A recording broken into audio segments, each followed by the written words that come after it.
देश बनाने के उद्देश्य से इस बजट का प्रारूप बना है। इसलिए हम देखते हैं कि इस बजट में जो भी हमारे देश के सामने की चुनौतियां थी उनको पूरा करने का प्रयास किया गया है।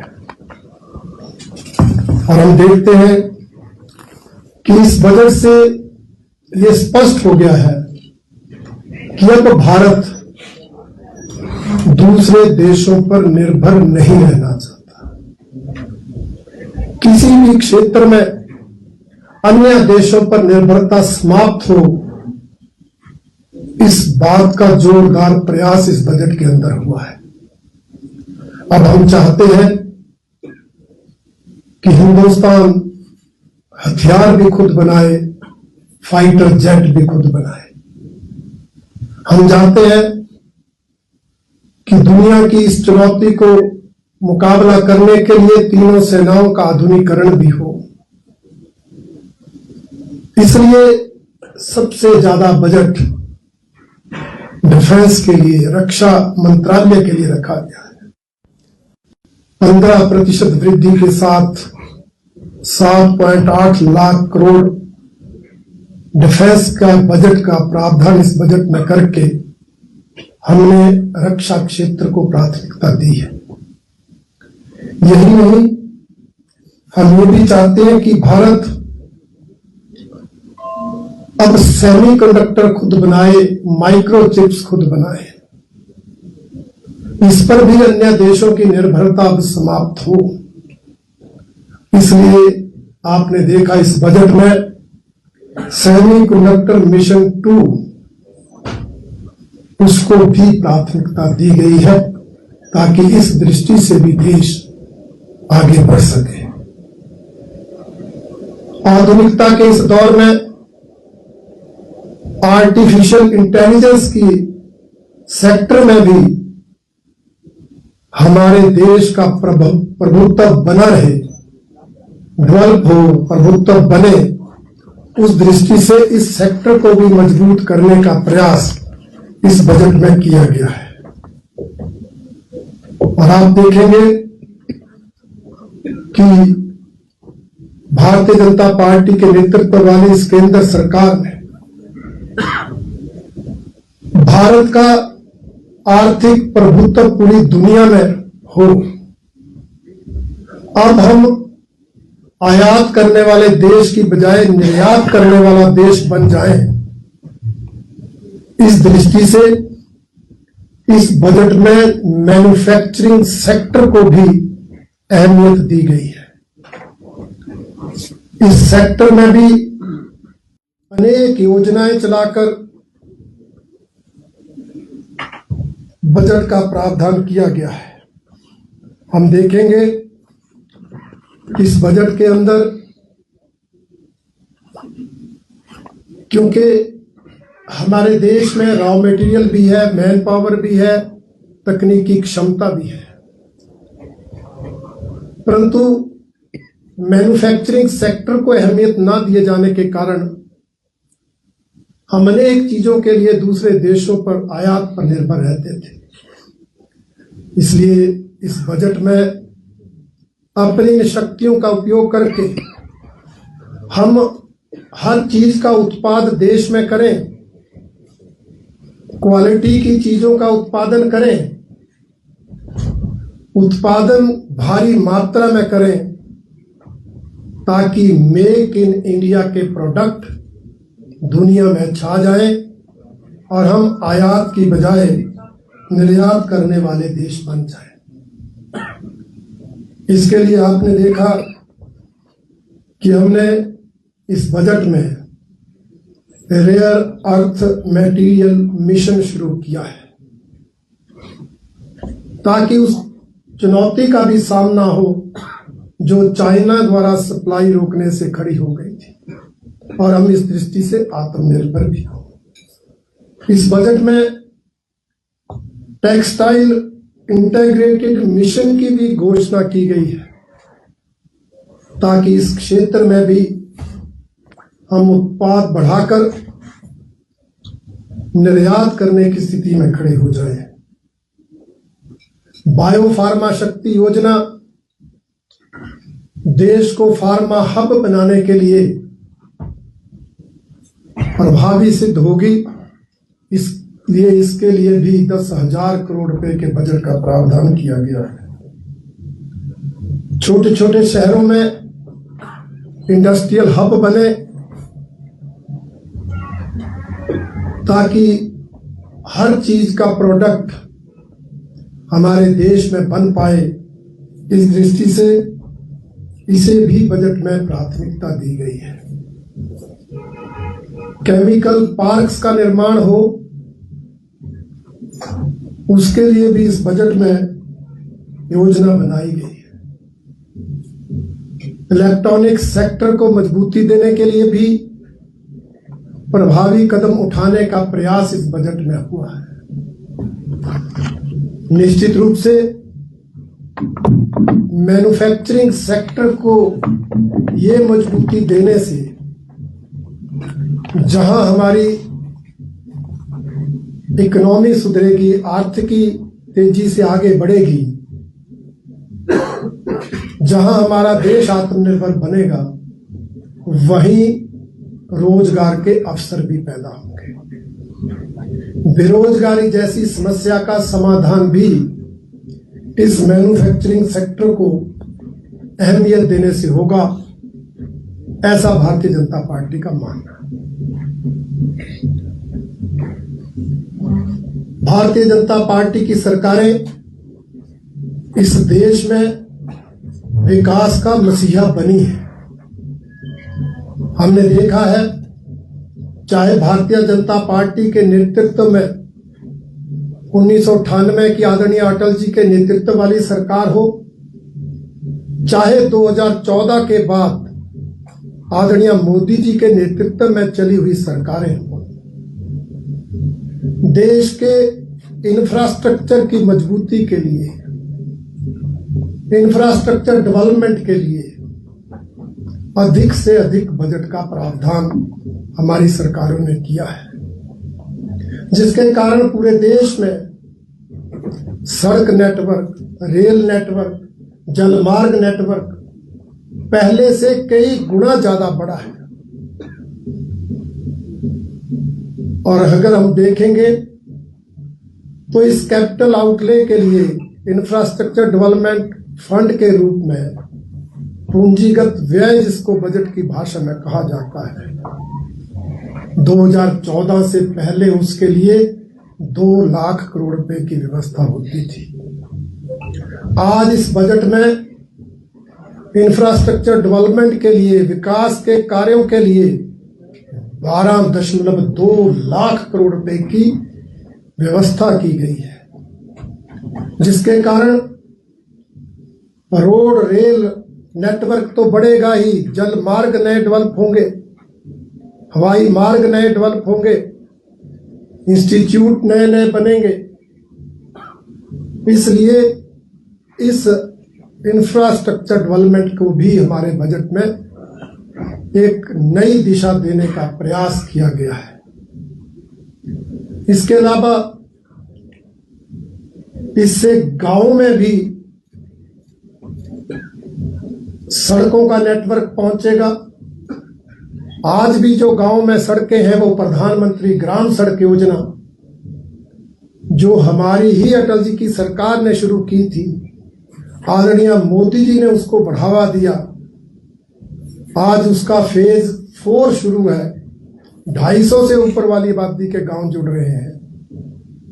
ऐसे योजनाओं से गांव में भी विकास को जो है वो गति मिलेगी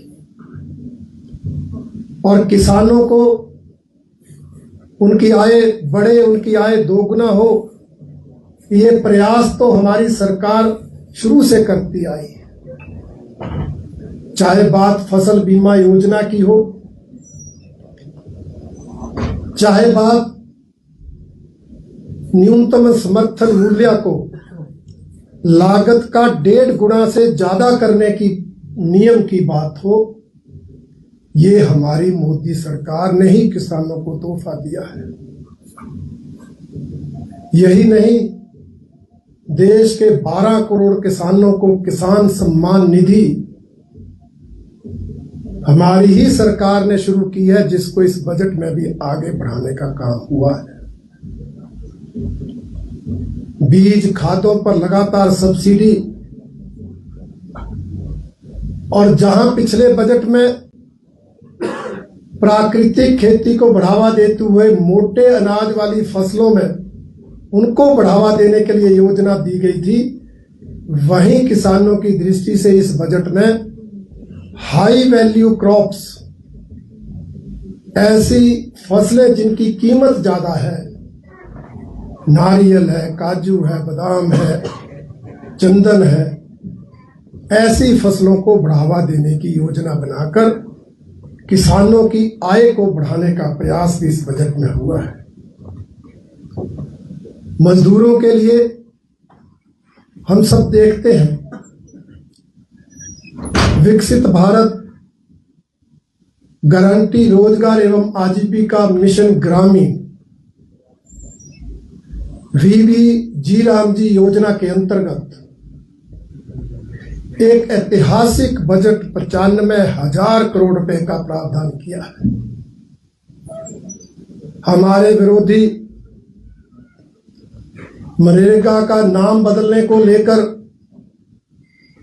विरोध करते हैं, आंदोलन करते हैं,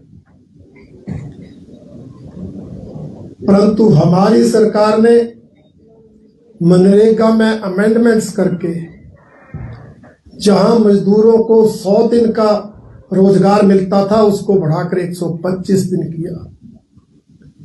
जहां मनरेगा में 15 दिन बाद पेमेंट का प्रावधान था, वहां रामजी में 1 सप्ताह के बाद पेमेंट का प्रावधान किया। जहां मनरेगा में 100 दिन नहीं मिलने पर कुछ नहीं होता था, वहां 125 दिन नहीं पूरे होंगे तो बेरोजगारी भत्ते का प्रावधान है, और 125 दिन भी वो 60 दिन के अलावा दिए जाएंगे जिन दिनों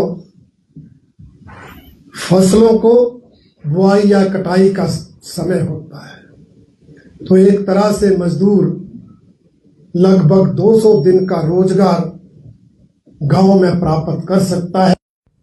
ऐसा बिल रामजी लाकर, और उसके लिए पिछले साल के मनरेगा के बजट में बढ़ोतरी करके 95,000 करोड़ रुपए के बजट का प्रावधान किया है। और इसमें जिन राज्यों को 40% ऐड करना है, वो कितना बढ़ जाएगा आप अंदाजा लगा सकते हैं। और हिमाचल जैसे पहाड़ी राज्यों को 10% देना है, तो उसके कारण भी इस बजट में बढ़ोतरी होने वाली है और मजदूरों को ज्यादा लाभ मिलने वाला है। महिलाओं के लिए जहां श्री मार्ट योजना है, वहीं हर जिला मुख्यालय पर छात्रावास बनाकर महिला सुरक्षा के लिए एक महत्वपूर्ण कदम हमारी सरकार ने उठाया है। ऐसे अनेक प्रावधान, ऐसी अनेक योजनाएं बजट में रखी गई हैं। अगर मैं उन सबको गिनाने लगूं तो बहुत लंबा समय लगेगा, परंतु मैं ये कहना चाहता हूं कि इस बजट की एक दिशा है, विजनरी बजट, इस देश को आत्मनिर्भर और विकसित भारत बनाने की ओर ले जाने वाला बजट है। इस देश के गांव-गांव के विकास का बजट है। इस देश के युवाओं को रोजगार की व्यवस्था, किसानों, महिलाओं, मजदूरों को के हितों की रक्षा करने वाला बजट है। और इस ऐतिहासिक बजट की हमारे हिमाचल में कई लोग, दिल्ली में भी कई विपक्षी नेता परंपरागत ढंग से आलोचना करते हैं। मैंने शुरू में कहा, यह परंपरागत बजट नहीं है। इस बजट को पढ़ने की और पढ़कर समझने की आवश्यकता है, परंतु कई बार आलोचना के लिए आलोचना करने की अपनी आदत से मजबूर विपक्षी नेता बिना प्रमाण के, बिना तथ्यों के आलोचना करते हैं, जिसकी भारतीय जनता पार्टी कड़ी निंदा करती है। हिमाचल प्रदेश में भी मुख्यमंत्री समेत कांग्रेस के नेता हिमाचल को कुछ नहीं मिला, हिमाचल को कुछ नहीं मिला। मैं हिमाचल को कुछ नहीं मिला बोलने वालों को बताना चाहता हूं कि ये राष्ट्रीय केंद्रीय बजट है। इसमें प्रदेशों के नाम नहीं आते, इसमें योजनाओं के नाम आते हैं। उन योजनाओं का लाभ प्रदेशों को उठाना होता है। उन योजनाओं से प्रदेश लाभान्वित होते हैं। और अगर हम हिमाचल की दृष्टि से देखेंगे तो हिमाचल का नाम लिखा या नहीं लिखा, परंतु देश में 50 नए पर्यटन केंद्र चैलेंजिंग आधार पर विकसित करने की घोषणा तो की गई। और पर्यटन के क्षेत्र में हिमाचल अग्रणी राज्य है। प्रदेश सरकार प्रयास करे तो इस योजना का लाभ उठाकर अनेक स्थानों को पर्यटन केंद्र विकसित करने की दृष्टि से सेंटर से, केंद्र से बजट ले सकती है। हमारी सरकार ने अगर किसानों को लाभ देने के हाई वैल्यू क्रॉप्स को बढ़ावा देने की बात कही है, तो अगर नारियल काजू हिमाचल में नहीं होता तो चंदन के वृक्ष तो हिमाचल में लग सकते हैं। हिमाचल सरकार केंद्र की उस योजना का लाभ उठाकर चंदन की खेती करने को, चंदन के पेड़ लगाने को और उसकी मार्केटिंग की व्यवस्था करे। केंद्र की सरकार की योजना का लाभ उठाकर हिमाचल के किसानों को लाभान्वित किया जा सकता है।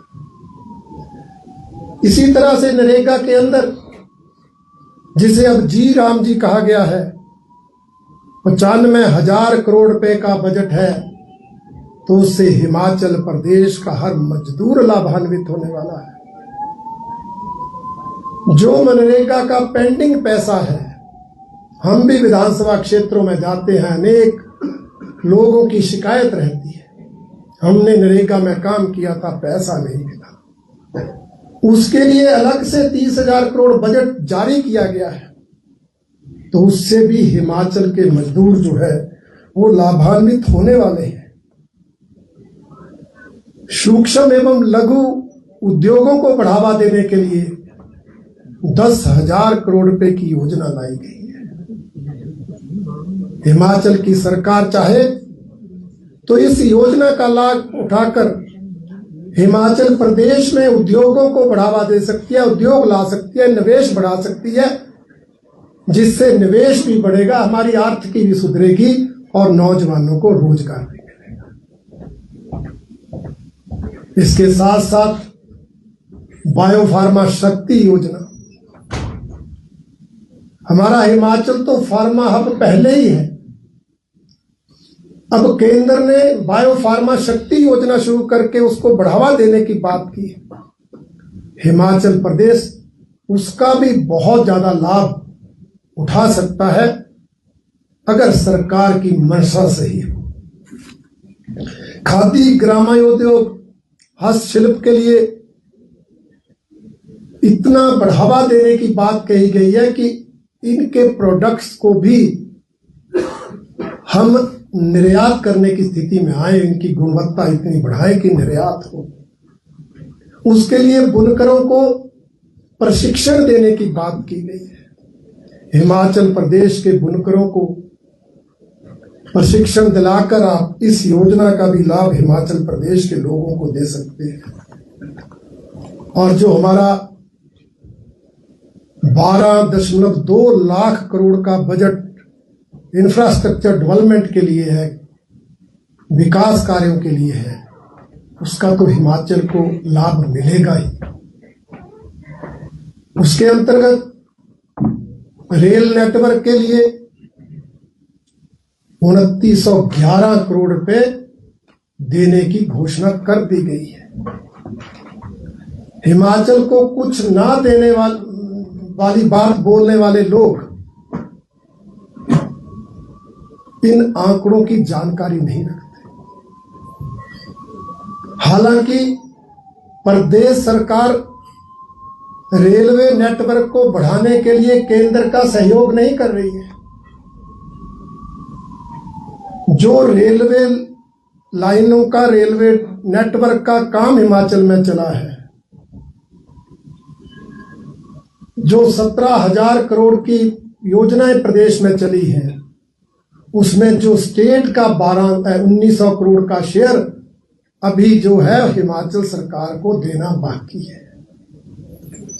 दूसरों के पर आरोप लगाने वाले झांके, क्या 3 साल में रेलवे नेटवर्क के लिए 1 रुपया भी दिया? 1900 करोड़ की देनदारी हो गई है, उसके बावजूद भी केंद्र ने 2911 करोड़ रुपए के बजट का इस साल प्रावधान किया। ऐसे ही आने वाले समय में सड़कों के नेटवर्क के लिए जैसे जैसे डीपीआर जाएंगी, जैसे जैसे योजनाएं जाएंगी, उनको बजट मिलता रहेगा। इस बार तो बजट में 3 आयुष एम्स खोलने की भी घोषणा की गई है। राज्यों के नाम नहीं। जब 11 एम्स की घोषणा हमारी सरकार ने की थी, तब भी हिमाचल का नाम नहीं, परंतु हिमाचल सरकार ने प्रयास किए थे, हिमाचल को एम्स मिल गया। आज सरकार प्रयास करे। हिमाचल से ही हमारे स्वास्थ्य मंत्री हैं, हम इसे लेने की भी कोशिश करें। पर अगर हम आलोचना ही करेंगे, अगर हम निंदा ही करेंगे, तो फिर ये ना तो केंद्र की सरकार से न्याय होगा, ना हम वांछित सहयोग प्राप्त कर पाएंगे। इसलिए इतना कुछ हिमाचल को मिल सकता है, उसके लिए सरकार को प्रयास करने की आवश्यकता है। फिर कई लोग आरोप लगाते हैं मोदी जी ने हिमाचल के साथ भेदभाव कर दिया, अन्याय कर दिया। मैं उनको बताना चाहता हूं, मोदी जी ने तो हिमाचल को हिमाचल के अधिकार दिए, हिमाचल के हक से बढ़कर दिया। आपको याद होगा, आदरणीय अटल जी ने हिमाचल प्रदेश को विशेष राज्य का दर्जा दिया था, जिसके अंतर्गत जितनी भी केंद्र की योजनाएं आती हैं,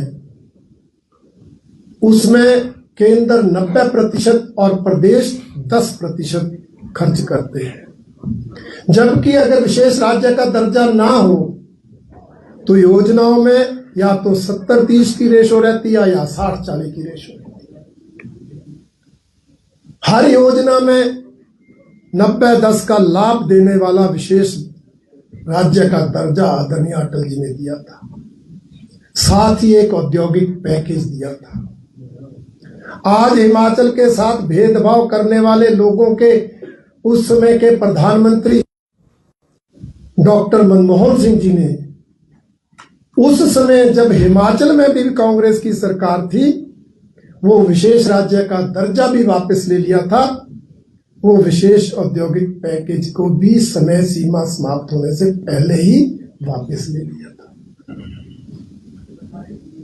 धन्यवाद करना चाहता है हिमाचल आदरणीय प्रधानमंत्री नरेंद्र मोदी जी का कि उन्होंने प्रधानमंत्री बनने के बाद फिर से हिमाचल प्रदेश को विशेष राज्य का दर्जा दिया,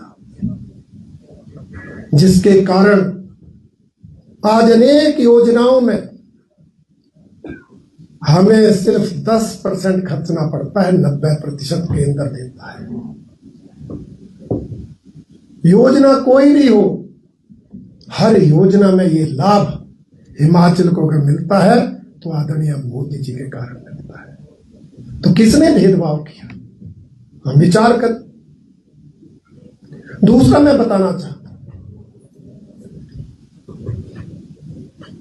केंद्र की जो आर्थिक सहायता आती है, वो चाहे केंद्रीय करों में अंशदान हो या बाकी ग्रांट्स हो,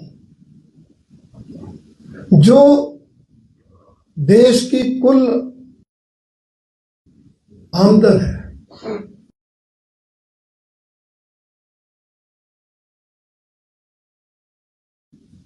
दो 2014 से पहले हर राज्य को 32%,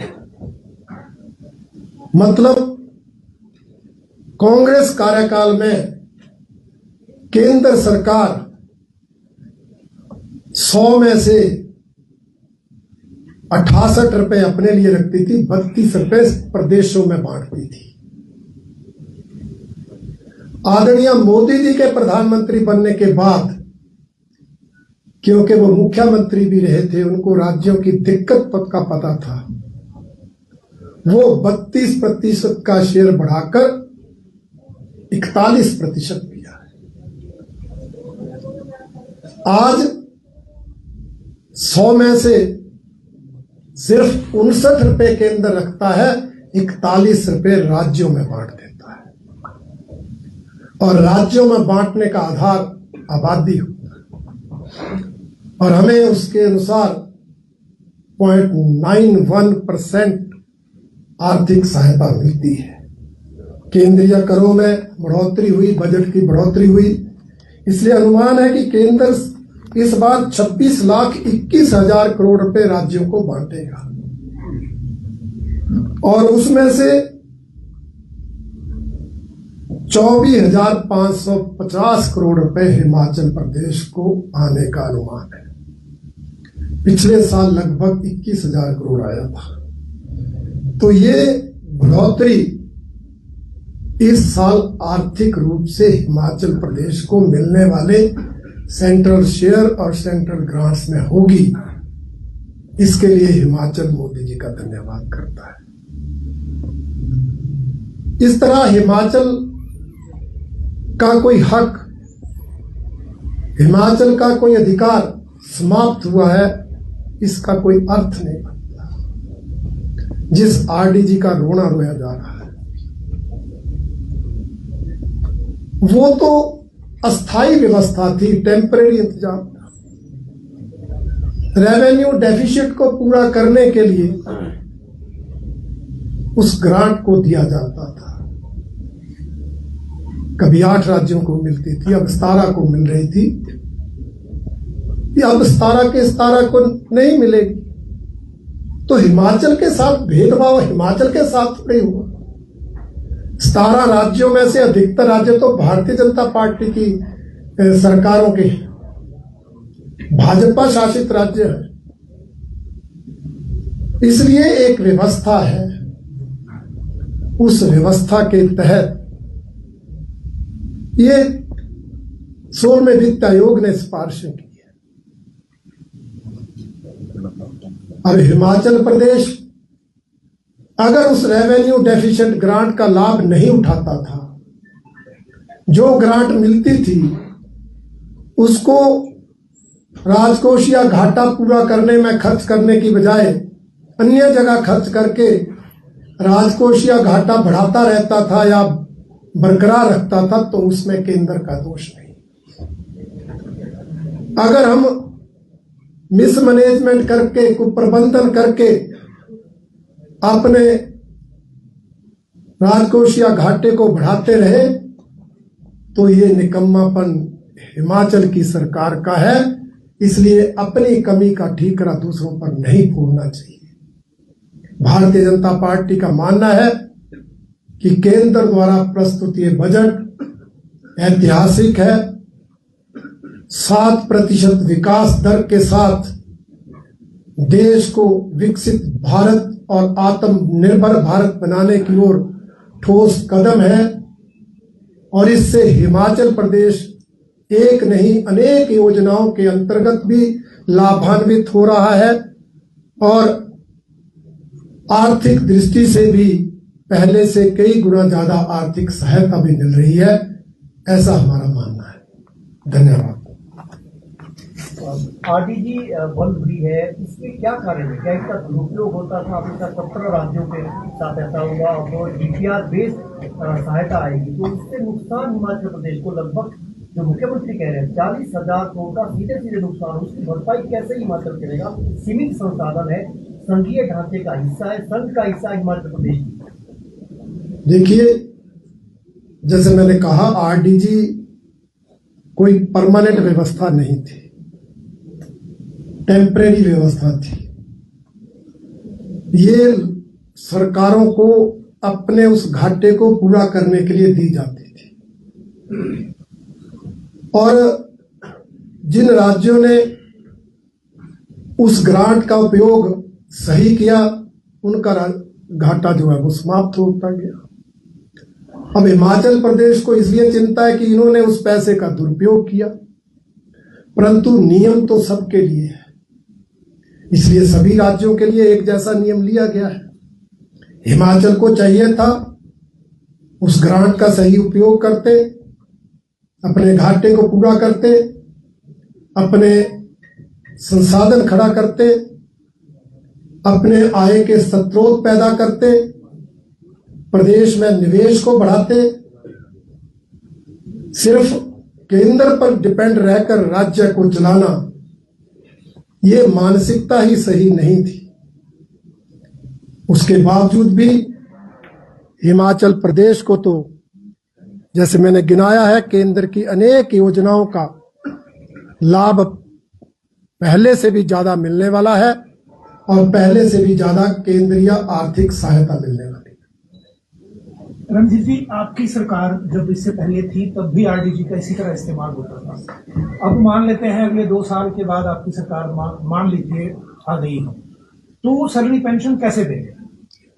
देखिए, आप सरकार बनाइए तो उसकी व्यवस्था हम करेंगे, आप उसकी चिंता क्यों करते हैं?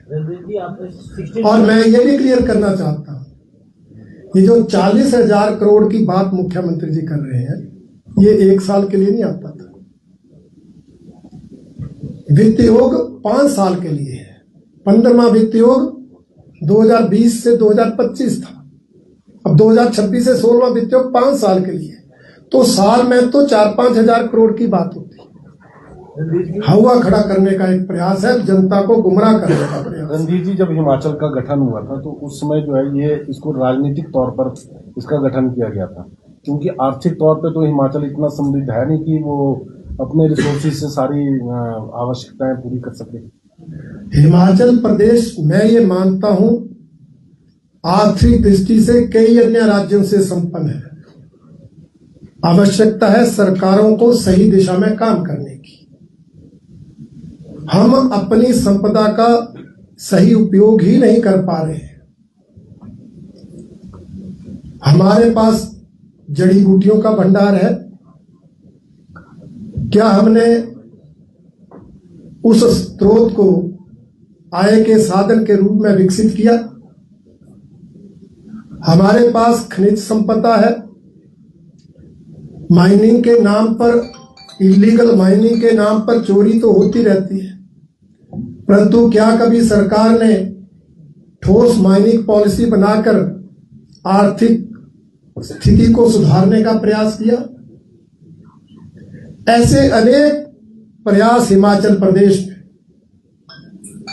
अपने आर्थिक रिसोर्स खड़ा करने के लिए सरकारों को करने चाहिए थे, आने वाले समय में करने पड़ेंगे, और साथ में फिजूल खर्ची रोकनी पड़ेगी। आय के संसाधन नहीं है तो किसने कहा है कि आप 40-40 chairman, vice chairman cabinet rank के साथ बना दो? किसने कहा है आप आलीशान ऑफिस बना लो? हम अपनी चादर के अनुसार पैर पसारे हैं। अगर ऐसा सरकारें करती तो आर्थिक स्थिति और सुधरी होती।